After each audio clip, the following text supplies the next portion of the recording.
अग्नि पुराण 28वां अध्याय। आचार्य के अभिषेक का विधान।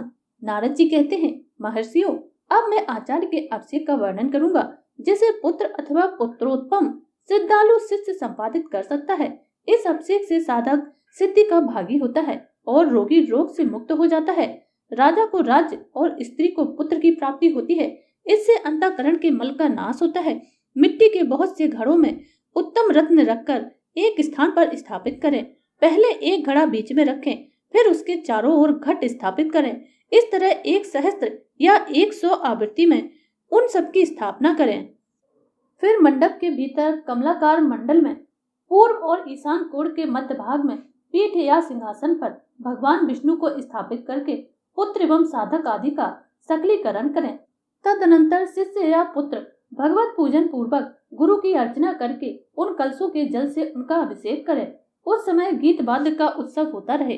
फिर योग पीठ आदि गुरु को अर्पित कर दें और प्रार्थना करें, हे गुरुदेव, आप हम सब मनुष्यों को कृपा पूर्वक अनुग्रहित करें। गुरु भी उनको समय दीक्षा के अनुकूल आचार का उपदेश दें। इससे गुरु और साधक भी संपूर्ण मनोरथों के भागी होते हैं।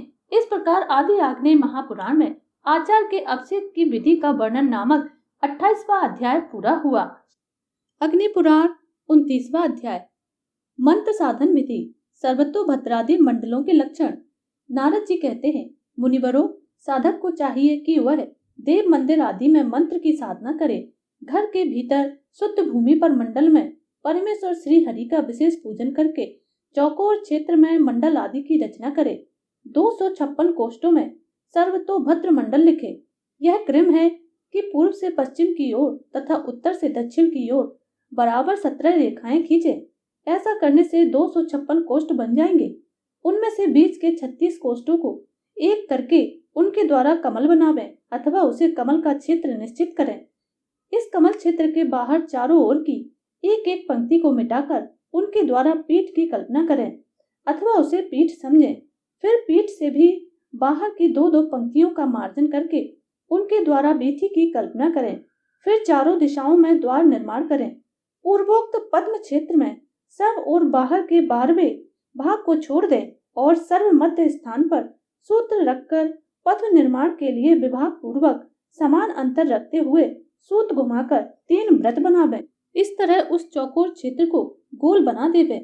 इन 3 में से प्रथम तो कर्णिका का क्षेत्र है, दूसरा केसर का क्षेत्र और तीसरा दल संधियों का क्षेत्र है। शेष चौथा अंश दलाग्र भाग का स्थान है। कोण सूत्रों को फैलाकर कोण से दिशा के मध्य भाग तक ले जाएं तथा केसर के अग्रभाग में सूत रखकर दल संधियों को चिन्हित करें। फिर सूत गिराकर अष्ट दलों का निर्माण करें। दलों के मध्यगत अंतराल जो मान है उसे मध्य में रखकर उससे दलाग्र को घुमावें। तदनंतर उसके भी अग्रभाग को घुमावें। उनके अंतराल मान को उनके पार्श्व भाग में रखकर ब्राहा क्रम से एक एक दल में 2-2 केसरों का उल्लेख करें। यह सामान्यतः कमल का चिन्ह है।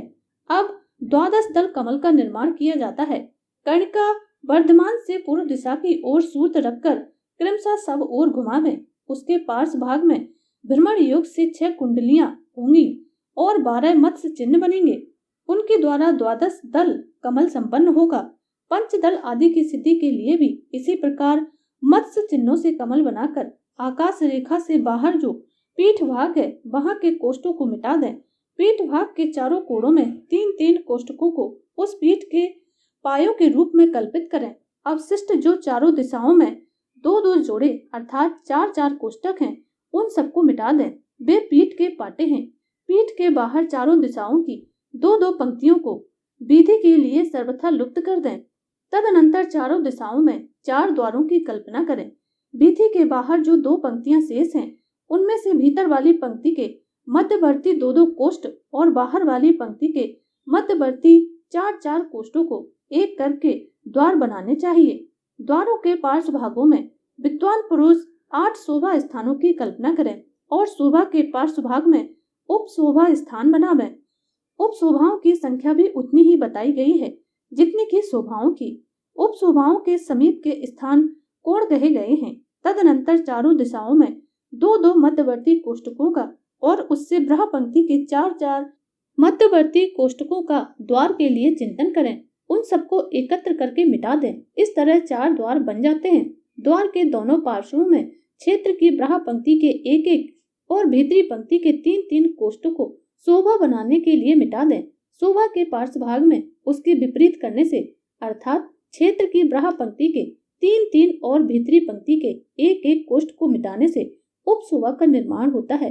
तत्पश्चात कोण के भीतर और बाहर के 3-3 कोष्ठों का भेद मिटाकर एक करके चिंतन करें। इस प्रकार 16-16 कोष्ठों से बनने वाले 256 कोष्ठ वाले मंडल का वर्णन हुआ है। इसी तरह दूसरे मंडल भी बन सकते हैं। 12-12 कोष्ठों से कोष्ठकों का जो मंडल बनता है उसमें भी मध्यवर्ती 36 पदों का कमल होता है। इसमें विधि नहीं होती है, एक पंक्ति पीठ के लिए होती है। शेष 2 पंक्तियों द्वारा पूर्ववत द्वार और शोभा की कल्पना होती है। इसमें उपशोभा नहीं देखी जाती। अपशिष्ट 6 पदों द्वारा कोणों की कल्पना करनी चाहिए। एक हाथ के मंडल में 12 अंगुल का कमल चित्र होता है। 2 हाथ के मंडल में कमल का स्थान 1 हाथ लंबा चौड़ा होता है। तदनुसार वृद्धि करके द्वार आदि के साथ मंडल की रचना करें। 2 हाथ का पीठ रहित चतुरस्र मंडल हो तो उसमें चक्राकार कमल का निर्माण करें।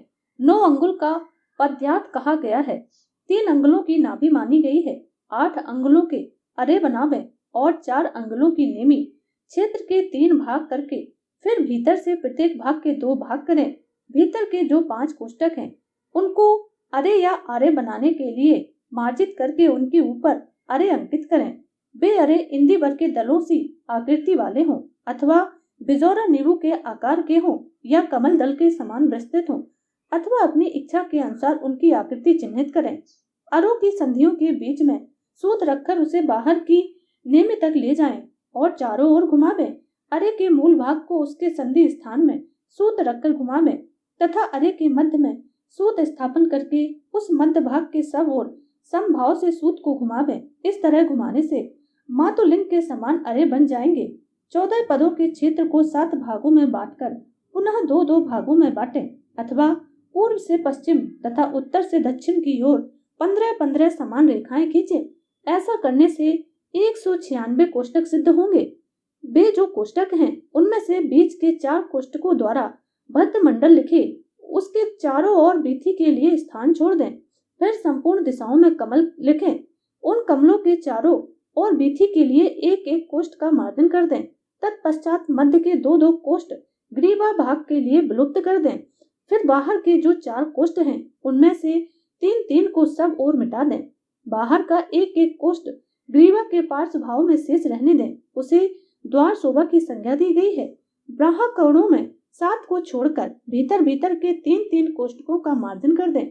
इसे नवनाल या नवनाभ मंडल कहते हैं। उसकी 9 नाभियों में नवव्यूह स्वरूप श्री हरि का पूजन करें।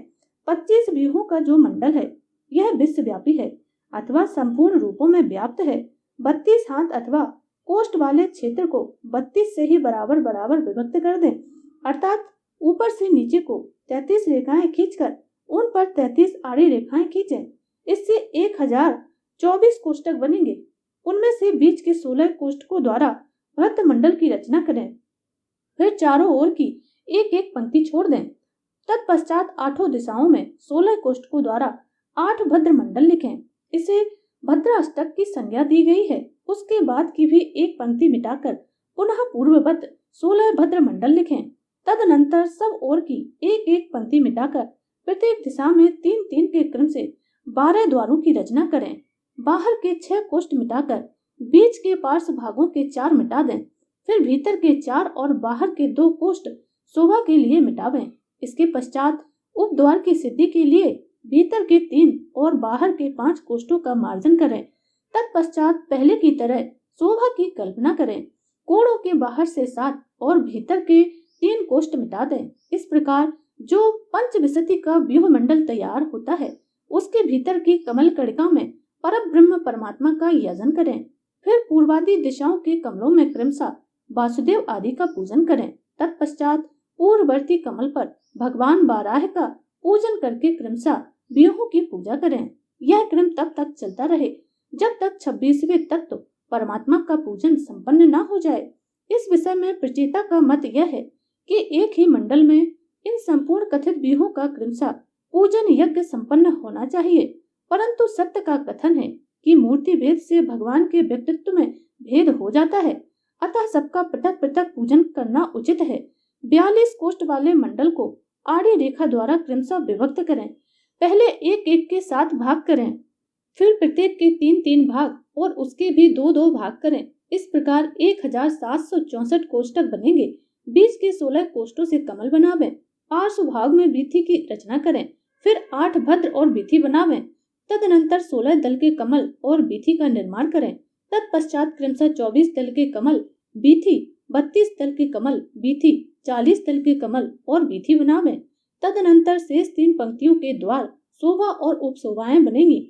संपूर्ण दिशाओं के मध्य भाग में द्वार सिद्धि के लिए 2, 4 और 6 कोष्ठकों को मिटावें। उसके बाह्य भाग में शोभा तथा उपद्वार की सिद्धि के लिए 5, 3 और 1 कोष्ठ मिटावें। द्वारों के पार्श्व भागों में भीतर की ओर क्रमशः 6 तथा 4 कोष्ठक मिटावें और बीच के 2-2 कोष्ठक लुप्त कर दें। इस तरह 6 उपशोभाएं बन जाएंगी। एक एक दिशा में 4-4 शोभाएं और 3-3 द्वार बनेंगे। कोणों में प्रत्येक पंक्ति के 5-5 कोष्ठक छोड़ दें, वे कोण होंगे। इस तरह रचना करने पर सुंदर अभिष्ट मंडल का निर्माण होगा। इस प्रकार आदि आग्नेय महापुराण में सर्वतोभद्र आदि मंडल के लक्षण का वर्णन नामक 29वां अध्याय पूरा हुआ।